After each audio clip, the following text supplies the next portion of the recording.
የአዲስ ምዕራፍ ሰዓታችን ላይ ደርሰናል። የዛሬውን ባለ ታሪክ አይተን እንመለስ።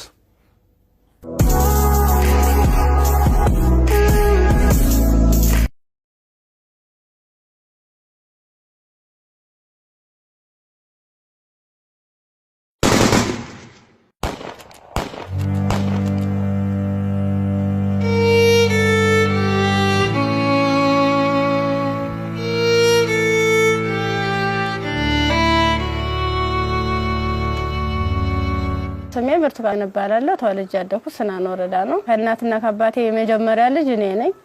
እኔን እንደወለዱ ነው አጋጣሚ አባቴም ወደ መንትን ያለ የተሰደደው። እናቴ በህይወት ያረፈችው በወሊድ ምክንያት ነው። ከዛ በኋላ ምንድነው የተደረገው? አያቴ ጋር እንዳድግ ቆየው። ከአያቴ ጋር እየኖርኩ ያለ 8 አመት ሲሞላኝ ትንሽ እሷንም ይቸግራታል። እባካችሁ ልጅትን ለሰው ልስጥ እና ፈልጉልኝ ምናምን ትላቸዋለች እሷ ማለት ነው አያቴ አሉ። በ8 አመት ያስወጥተው ወሰዱኝ። ከዚያ እሱ የሁለት ልጆች አባት ነው፣ አንድ ሴትና አንድ ወንድ እና እነሱን እያሳደኩኝ ልብስ የምሳጠብ የልጆችን ማለት ነው ካልሲ ያጥባለሁ፣ ወጥ እንድሰራ ሙያ እንድለማመድ እነሱ እያበረታታችኝ ሴትዮዋ ኢቭን በዓላት ራሱ ሲኖር ማንኛውንም ነገር ሲኖር ለልጆቹ ልብስ ሰርፕራይዝ ይገዛላቸዋል ወደ አመት ምናምን ሲመጣ። እኔ ደግሞ ሴትዮዋ ከምትለብሰው ልብስ ተቀድና ተጣጣፋጥነት እየነበርኩ እንትን ብላ በመኪና እንኳን አይሰፋም እቤት ነበር በመርፌ ተሰፋው ነበር። እሱን ለብሼ እሄዳለሁ። ጫማም የተወርቁ የወደቀውን ልጆች ተጠቅሞ የጨረሱትን እሱን ሰጎትት ምንስል የባለም እንደዛው እየተማርኩኝ እያለ የሆነ ደረጃ ተሸላሚ ሆንኩኝ።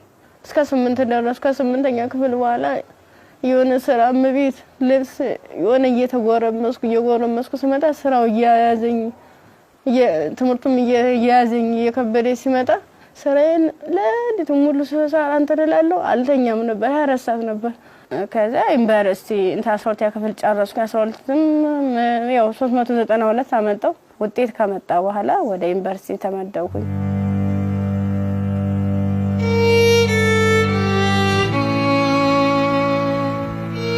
ዲፓርትመንት መረጥ በፋርማሲ ስገባ በቃ እነሱ ራሱን ማበረታታት ጀመሩ። አይዞሽ ኢቭን ደፍተር እስክሪብቶም የሃንዳውትም ሙሉ ነገሩን እየሸፈኑልኝ ነበር እነሱ ነበሩ ቢሮ ላይ ማለት ነው። አሪፍ ውጤት ነበረኝ። ከዛ መጨረሻ ላይ ልክ 1 አመት ተማር፣ 2ኛ አመትም ተማር። 2ኛ አመት ላይ የተወሰነ ረብሻ ይከሰታል በሰዓቱ ማለት ነው። ረብሻ ሲፈጠር ምንድነው 3 ሰዓት ነው ከሌሊቱ 3 ሰዓት ላይ እኔ አጋጣሚ ከልጆች ጋር እንትን ነበርኩ ላይብራሪ ነበርኩ። እኔ ወደ ውስጥ ስንመለስ ውስጥ ላይ የሆነ ሰው ሲተኩስ ከውጭ ላይ ይቀባበላሉ። ከዛ ኧረ ምንድነው በዚህ ውጡ በዚህ ወረዱ እንዲ ወንበስ በሉ እንትን ታኙ ተንበልበሉ ምናምን ይሉናል። ከዛ ልክ እየተኛን እየተሳብን እንደባብ እየተሳብን እየሄርን ያለ መጨረሻ ላይ እዚህ ጋር ግቡ በቃ እናምልጥ እንደዚህ ያለን ሰዎች ለካ ውስጥም ውጭም ይተኩስ የነበሩት እነሱ ናራዋል። ውጭ ላይ ስንል ምንም የተጠቀለብስ አለበሱ። ከዛ አንደኛው ትጥቅ የለበሰው እዚህ ጋር ግቡ ምክንያቱም እንደዚህ ድብልቅልቁ እየወጣ ነው እንዴ ህይወታችን ማትረፍ አትፈልጉም ሲለን እሺ ብለን ታርጋብገን ሁላችን ሰዎች አንድ ላይ ወጥተን ገባን። አንድ ላይ ገባን። በቃ ፍስፍስ አርጎ ይዘው ሄዱ። እየከለሉ ሄዱ። ምንድነው ወደ ጫካው ስንዳረስ ሰውነታቸው መከለል ጀመሩ። ያ ማለት ምንድነው አይናቸው ብቻ እንድትታይ ነገር ግን ሌላ አካላቸው እንትና ሙሉ ብረት ነገር ነው። ስንገባ ምንድነው ኖርማል ወታደር ነበር። ግን እኔ ምን እዚው ላይ እየቀየሩን ምን ሰዓት እንደቀየሩ ማላየናቸው። ከዛ ይሄርን እያለ ጫካ ስንጀምር መኪናውን ከዚህ በኋላ መኪና መግባት አይችልም ወራዱ በግራችን ዱብ ይያለ ነው የምንሄዳው። ልክ በግራችን እየሄርን እያለ እንትን አይናቸው ብቻ እንድትታይ ሌላቸውን ሸፈኑና ጸጉራቸውን ገለጡት። ያኔ ኬፕ ነገር ነበር የለበሱ። ጸጉራቸውን ሲሉት እንደሹ ቀጥ ያለ ነው። እንሄዳለን መንገዱ ያልቅም። 6 ሰዓት ፈጀብን።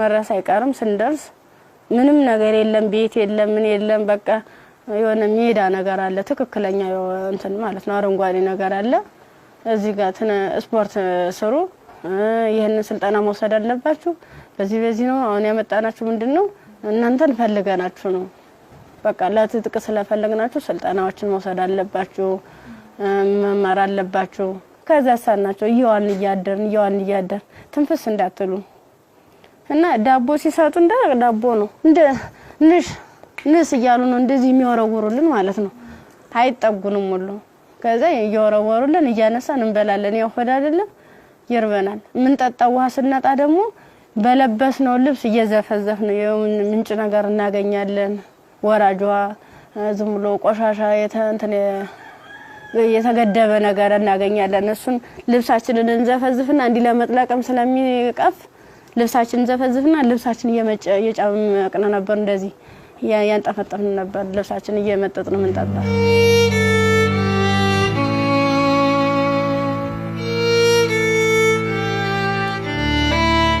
አመት ከ6 ወር ከሞላ በኋላ በቃ ስራችንን እንጀምር ይላል አንደኛው ማለት ነው ስራችንን እንጀምር ፕሮሰሱ አልቋል ያቀርነው ጊዜም እስከዚህ ነበር ምን ፈልገውን ነገርም ተሳክቶልናል አሁን ደግሞ እንቅስቃሴ እንጀምር ዳይ ምናምን አሉና መጀመሪያ ላይ ልብስ ነው አውልቆ የታዋን ሙሉ ልብሳችንን አውልቀን ነው እንግዲህ እንደንተን ሶስቶቹ አራቶቹ ተሄዱ በኋላ ነው አምስተኛ ላይ ነበርኩ በአምስተኛው ሰዓት ላይ ምንድነው ታኛው ከተኛው በኋላ እየተካኩ ነበር ሲደፍሩ የነበሩ ማለት ነው ከዛ እየተካኩ እየደፈሩ ካደረጉ በኋላ ከደፈሩ በኋላ ምንድነው እንትን ራሴን ስስት አይ እንደዚያ ከሆነማ በዚህ ነው ስሜታችን የሚኖርልና እንደዚህ ያደርጋ ይሆን እንደ 6 አይነት ነገር እንደ 6 ይሆናል እንደ ፌሮ እንዲ ነው ቀጥታ እንደዚህ ሲወጉ የነበረ ማለት ነው ጥቅጥቅ ካደረጉት በኋላ ስዳስ ሰው ራሱ ቁስሉ ይታወቀኝ ነበር ዘንዲታኝቼ ወድቄ ራሱ ማለት ነው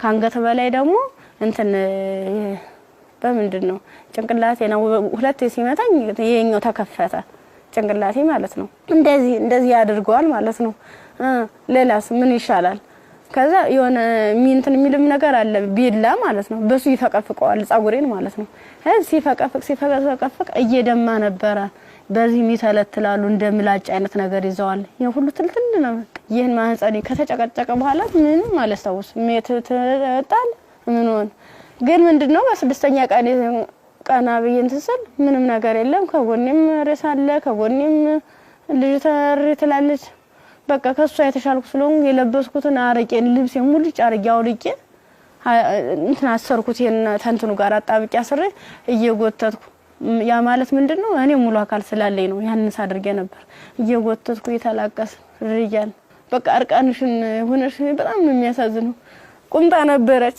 ቁምጣዬን ደግሞ ያላስለብሰኝ አለ ቁስሉ ማለት ነው እንዲ ክፍቱን አርጌ ልብሴን ግን ሙሉ ቃኔን ለሷ ለበስኳት የለበስኳት አንድ ቀሚስ ነበርና ቁምጣ ከስር ለብሼ ነበር የለበስኳት ልብስ በቁምጣዬ ማሰር አልቻልኩም አውልቄ ሁሉ ሞክሬያለሁ ሙሉ ደም ማለት ነው ከዛ በሷ አሰርኩና የወጥቱ ሰል ገሩ ይመጣሉ በሰዓቱ ማለት ነው ከዛ እንዲታ ያንዘላዘሉ እንትን ብላ እንደዚህ ተሸክሙ ያንዘላዘሉ ይዘዋት ይሄዳሉ ሀይዟ ሲሄዱ እኔ አልሰማማ እንትን አለለም በቃ እንዳንችልስ አንችልስ ገላጌ ተገኘ ብላኝ እኔ እንጂ ይብለኝ ደህል እንጂ በጥምራ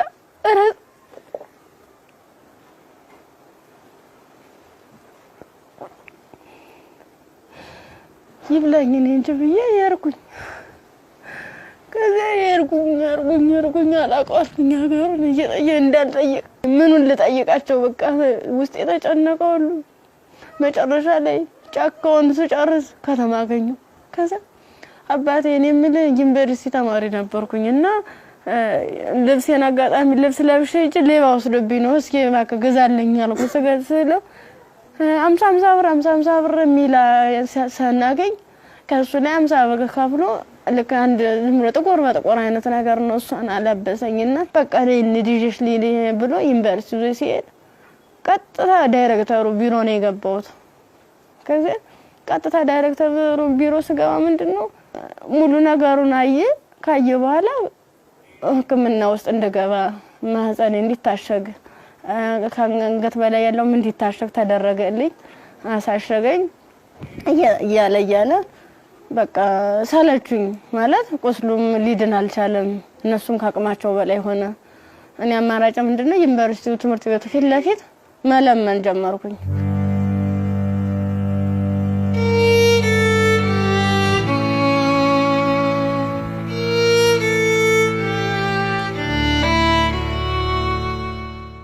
እንደ ኢንፌክሽን ፈጥሯል መሰለኝ ብዙ ቀን ስለቆየው 6 ቀን ማለት ቀላል አይደለም። ያን እየቆራረጡ እያወጡ እያስተካከሉ እያጠሙ ሲሉ መጨረሻ የልብም ኬዝ እንዳለብኝ የታወቀም እዚያ ነው። ልክ በራሳቸው መኪና ነው ወስደውኝ አምጥተው እዚህ ጣሉኝ አዲስ አበባ ማለት ነው። ከዛ አዲስ አበባ ሲጥሉኝ ምንድነው ወዴት ልሂድ በቃ ህይወት መስቀልቅል እንዳለብኝ እብድ ሆንኩኝ አበርኩኝ። ከጊዮርጊስ ወደ ማርያም ሄድኩኝ። የማርያም ቀን ነው ልሂድ እስኪ ምናምን ብዬ ሰው በሚሄድበት እየተከተልኩ እዛ ስዕል ቅድስት ማርያም ይላል እዚያ ቁጭ ብዬ እየለመንኩኝ ታገኘኛለችና ብር ተሰጠኛለች 50 ብር ተሰጠች። በኋላ ምን ፈልገሽ ነው ምናምን አይዞሽ ምናምን አለችኝ። እኔ ኮሌጅ ተማሪ ነኝ እና በዚህ ረብሻ ምክንያት ነው እንደዚህ ተፈጠረው። እንዴት ላድርግ እንዴት ልሂድ ብለሽ አልኳት። የት ልሂድ ብለሽ ስላት አይ እንደዚህማ ከሆነ ከኒልክ እንትን ጤና ጣቢያ እንወሰደሽ ብሎ ጤና ጣቢያ ሲሄድ የምጥ መርፌ ሰጡ እስቲሽ አደረጉ። ከተወለደ በኋላ በጣም ራበኝ። በቃ ምኑን ላጥበው ማጣው ሳጣ ሲርበኝ ማዘር ተሬዛ ጋር መጣውኝ። ምን ላድርግ አልኳት። በቃ ጨለመብኝ እባክሽ አስገብኝ ስላት ከጎንሽ አለን ብላ መድኃኒቶቹንም ያንዳንዱ የህክምና ክትትሎችን እያደረጉልኝ ውስጥ ላይ ከነሱ አቅም በላይ የሆነውን ሪፈራል ተጻፈልኝ። በረንዳ ላይ የነበርኩት ወደ ቤት እየተቀየረ ሰው ቤት ማደር ጀመርኩ። እያልኩኝ በእነሱ ጥረት በእነሱ ጥንካሬ በማዘር ተሬዛ ማለት ነው ለልጁም ሆነ ለኔ ህክምና ወጪዎችን ያንዳንዱ እየሸፈነች እሷ እንደ እናት ሆና እየመከረችኝ ያጽናናችኝ እንባዬን እያበሰችኝ ነበር። አንድ እሷ ናት።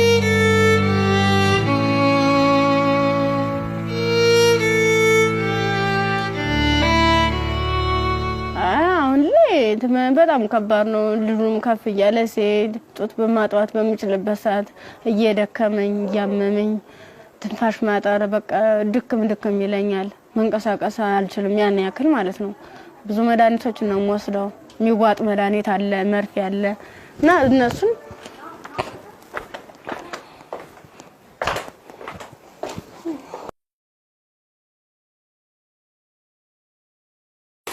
እነዚህ ነው መድኃኒት እየወሰድኩ ያለ በቃ እነዚህ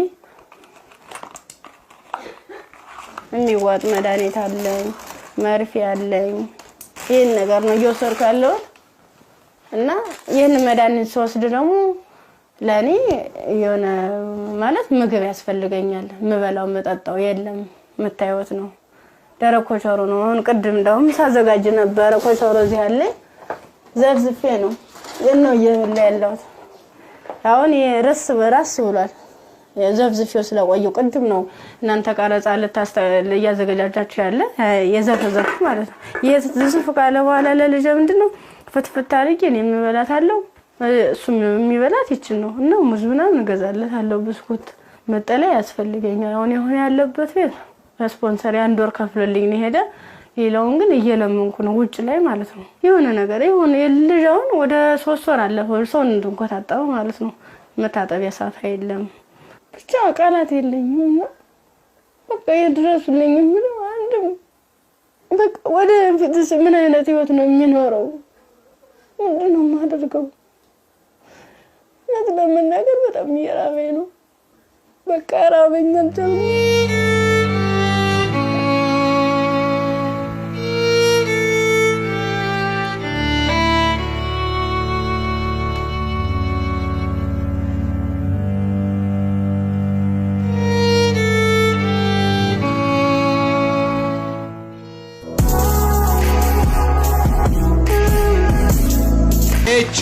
ኤች ሞተር ዘይት ለአፍሪካ መልክዓ ምድር እጅግ ተስማሚ በሆነ በጀርመን ቴክኖሎጂ በከፍተኛ ጥራት የተመረቱ ኤች ሞተር ዘይት ኤች ግሪስ ኤች ኢንዱስትሪያል ዘይቶች የአቅርቦት እጥረት አይታሰብም። ኦቪድ ሪል ስቴት ልማትን ራዕዩ አድርጎ እጅግ ግዙፍ በሆነ ቦታ ላይ 60,000 መኖሪያ ቤቶች የሚገነቡበት ስማርት ከተማ ለቤት ፈላጊዎች ለማስረከብ 24/7 ሌት ተቀን በመስራት ላይ ይገኛል። ራዕያችን ልማት ነው።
ኤዲሰን የኤሌክትሪክ ዕቃዎች፣ ኤዲሰን አምፖሎች፣ ማከፋፈያዎች፣ ብሬከሮች፣ ሽቦዎች፣ ኤዲሰን ስታቢላይዘሮችን ከተለያዩ የኤሌክትሪክ መደብሮች ያገኟቸዋል።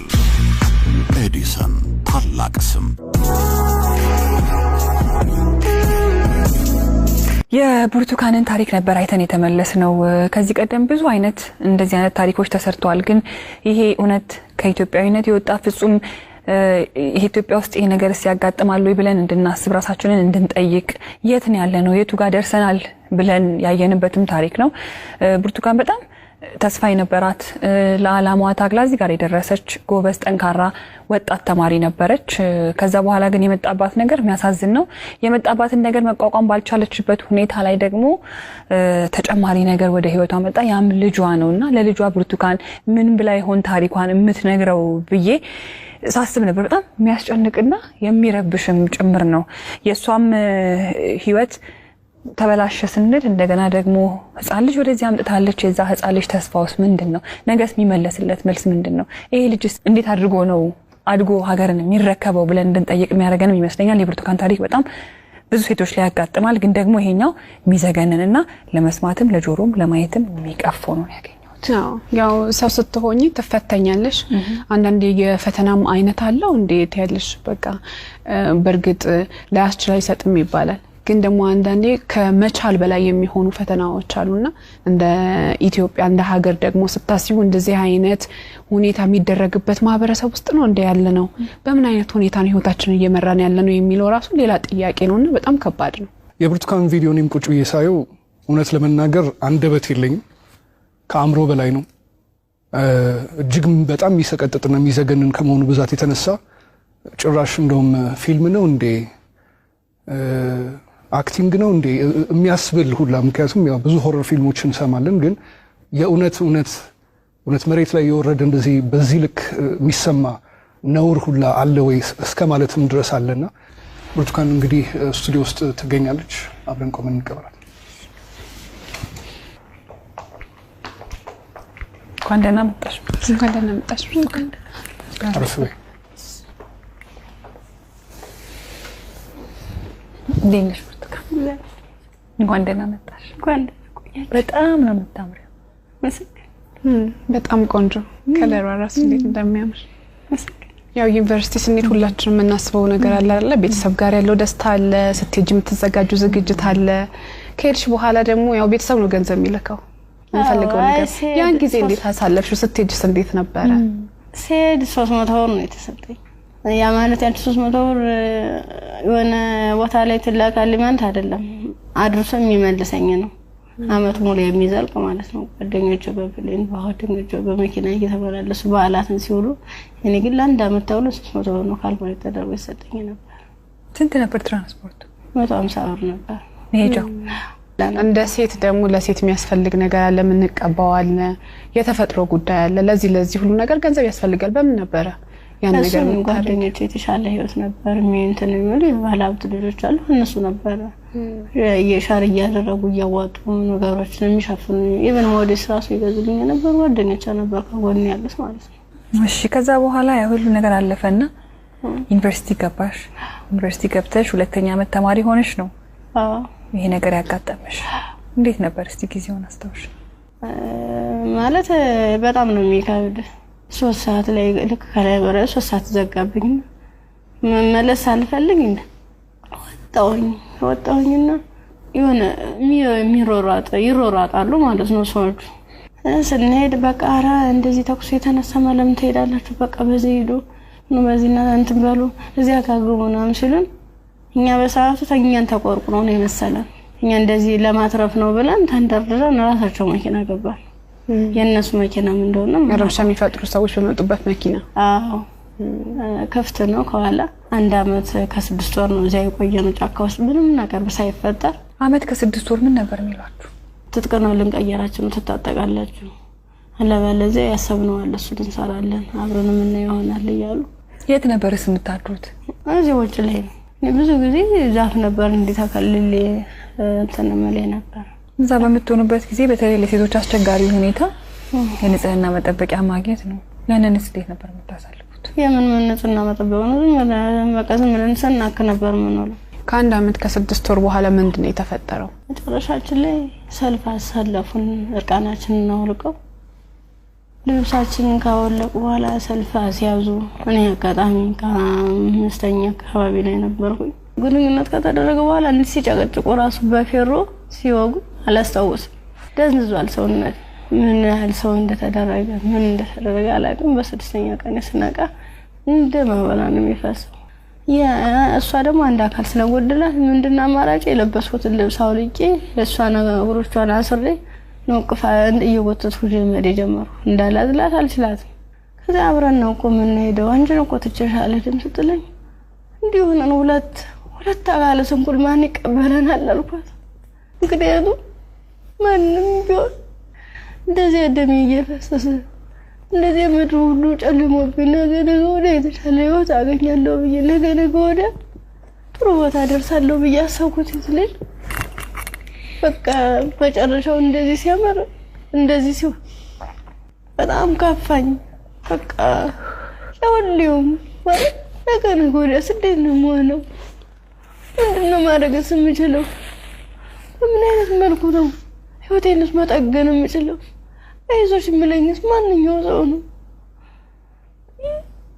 በቃ አለው እንደዚህ መጨረሻ ላይ ምንድነው ጎዳና ተዳዳሪን ይሆንኩት ጎዳና ነው ወድቄ በቃ እኔ እንጂ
አንዳንድ ታሪኮች ለመስማትም በጣም እጅግ በጣም ይከብዳሉ እኛ ጋር ይሆናሉ ይፈጠራሉ ብለንም እንጠብቃቸው አይደሉም። ሴት ሆኖ ለመስማት ይከብዳል፣ ሰውም ሆኖ ለመስማት እንደዚህ አይነት ታሪክ ይከብዳል። ያው ከመሞት መኖር ይሻላል ይባል የለ። እግዚአብሔር አንቺን በዚህ ፈተና ውስጥ አሳልፎ ዛሬ ላይ ሲያደርስሽ ምክንያት የለውም ማለት አንችልም። በፈጣሪ ስራ ማንገባም፣ ግን በጣም ጠንካራ ነሽ። እኔ በዚህ ሁሉ ችግር ውስጥ ያየሁት ያንቺን የመንፈስ ጥንካሬ ነው። አሁን ላይ ልጅ አለሽ። ልጅሽን ስታዩ ምን ይሰማሻል? ከፋኛል በጣም። ምክንያቱም እሱ ባይኖር የኔ ያለ እንትን አይደለም ነበር ማለት ልጅ ስትይዥ ከባድ ነው። ለልጅ ስትይ እያልሽ የሆነ ትታሰሪያለሽ። ልጅ ነው እንጂ ራሴ አትይም። በቃ ምን አለበት ወይ ጤነኛ ልጅ በሰጠኝ ነው። ካልሆነ ደግሞ እኔም በሽተኛ እንዴት ነው የማደርገው? ልጁንስ ለማልቀ ሁለቴ ነው 3 ጊዜ ጥዬው ሁሉ ይጫለው። ከዚያ ውጭ ላይ ተመልሼ እንዲህ እየሳየው ያለ ወደ እኔ ይመጣል። እናፈሩን በበላሁት በቃ አብረን እንሞታታለን ብዬልሽም መቀፈርቂ እንደገና ራሴን ይቅርታ ጠይቄ እንደ ትልቅ ሰው ጥያቄና መልስ በራሴ እየተመለሰ እንደዚህ ከሆነሽ ለምንድነው የከፋርጌ እሄዳለሁ። ያሳደጉሽ ቤተሰቦችሽ በጠፋሽበት ወቅት ከዛ ሁሉ ነገር ሲሆን ይሄን ሁሉ ታሪክ ያውቃሉ፣ ግን አልቀበልም ነው ያለ። አሁን ላይ ጤናሽ እንዴት ነው? ሕክምና በጣም ያስፈልገኛል። ከሕክምናም በላይ የምክር አገልግሎት ያስፈልገኛል። ነገ ብርቱካን ምን ብታገኝ ትመኛለች? እኔ አሁን መፈልግ አንድም በጤንነቴን የሚከታተለኝና በቃ ትምህርቴን መማር የምፈልገው ወደፊት የተሻለ ህይወት መኖር እፈልጋለሁ። ልጅን በጎን አይኑን እያየው እየተጫወትኩ አብሬ እንደ እናት እንደ አባት እንደ ወንድም ከጎን ይሆንልኝ። እሱም አድርጎኝ ጠብ እንዳያገኙ ተሻለ ህይወት እንድደርስ ነው የምፈልገው። ዛሬ ወደ አዲስ ምዕራፍ የሚያሸጋግሩሽ ስጦታዎች እኛ እናበረክትልሻለን። እንግዲህ ብርቱካን በጣም ብቻሽን በከባድ ሁኔታ ልጅሽን እያሳደግሽ ነው የምትገኙ። በመሰረታዊነት በመጀመሪያ የሚያስፈልግሽ ደግሞ የቤት ኪራይ ድጋፍ ነው። ኢቢኤስ ቴሌቪዥን ይሄንን ስለሚያምን ደግሞ የ1 አመት ያለምንም ሀሳብ ከልጅሽ ጋር ሆነሽ ራስሽን እስክትቋቋሚ ድረስ የ1 አመት የቤት ኪራይ ይሸፍንልሻል። ሌላው እንግዲህ እኔም በጣም ተርቤያለሁ። ልጄንም ለማጥባት ደግሞ መብላት አለብኝ። ካልበለው ደግሞ ወተት የለም ጡቴ ብለሻል። እውነት ነው። እናት ስንሆን ደግሞ የበላነው ሁሉ ደግሞ ወደ ልጃችን ነውና መብላት፣ ራስን መጠበቅ መጥፎ ነው ይባላል። እውነትም መጥፎ ነው በጣም። ስለዚህ የ6 ወር አስቤዛ ደግሞ የቤት ይሸፍንልሻል። ከቤት ኪራይና ከአስቤዛ በተጨማሪ ደግሞ የልብስ ማጠቢያ ማሽን ኢቢኤስ ቴሌቪዥን ያበረክትልሻል። በጣም ትምህርትሽን ትወጃለሽ፣ መማር ትፈልጊያለሽ፣ መለወጥ ትፈልጊያለሽ። ባላሰብሽው ባልጠበቅሽው ሁኔታ ከትምህርትሽ ገበታ ወደ ኋላ ቀርተሻል። ያኔት ኮሌጅ ደግሞ በመረጥሽው በፋርማሲ ሊሆን ይችላል፣ በነርሲንግ እንዲሁም ደግሞ በላብራቶሪ ቴክኒሻንነት 2 ቅርንጫፎች አሉ። ከሁለቱ በአንዱ ቅርንጫፍ መርጠሽ ትምህርትሽን እንድትከታተይ ትምህርት ቤት ወጪሽን ሙሉ በሙሉ ይሸፍንልሻል። እኛም ህልምሽ ተሳክቶ ስትመረቂ ደግሞ ለመምጣት ያብቃል። አሜን።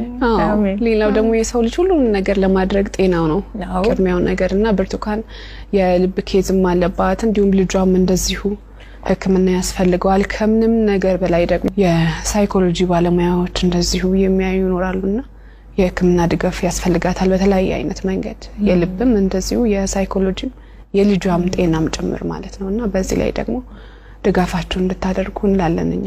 እንዲሁም ደግሞ ሀገር ውስጥም ከሀገር ውጭም ያላችሁ መልካም ደጋግ ኢትዮጵያውያን ይህን ፕሮግራም የምትከታተሉ እንግዲህ መቼም ዝም እንደማትሉ ፍጹም እምነታችን ነው። ከብርቱካን ጎን ነን የምትሉ በዚህ አድራሻዋ ልታገኟት ትችላላችሁ። በቃ ሙሉ ነገር ላደረጋችሁልኝ ገዛ ላደረጋችሁልኝ ሁሉ ነገር ተበበ ከልብ አመሰግናለሁ። ኢቢኤስ ቴሌቪዥንም እድሜ ጤና ይስጥልን። በጣም ነው ማመሰግነው። ወዳችኋለሁ፣ አከብራችኋለሁ። ነገ ወደ ደግሞ የኔ ህይወት ተሳክቶ የኔ መጥቼ እናንተ መጥቼ እዚህ ውስጥ ማስደስተበት ቀን ይናፍቀኛል። ደግሞ አደርገዋለሁ። እናምናለን እኛ። የአዲስ ምዕራፍ ሰዓታችን ይህን ይመስል ነበረ። እሑድም በኢቢኤስ ይቀጥላል። መልካም ጊዜ።